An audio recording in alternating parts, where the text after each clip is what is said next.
We got some standing water in here. Sacramento's Department of Utilities clears a storm drain in Southland Park.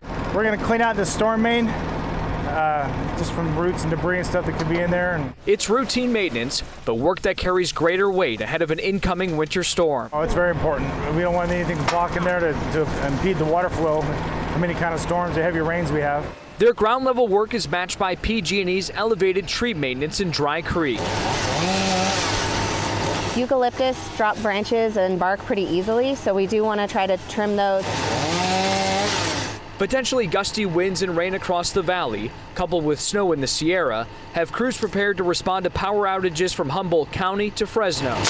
We are working closely to have our crews staged appropriately and to have, preparedness so that we can restore customers as soon as it's safe to do so. Back in Sacramento, SMUD has its eye on the forecast too, with 17 line crews and a dozen troubleshooters on standby. Wind and rain isn't a good recipe for power. It usually causes power outages, so we're prepared for that. Both PG&E and SMUD remind customers to stay away from down power lines and to have supplies ready in the event you lose power.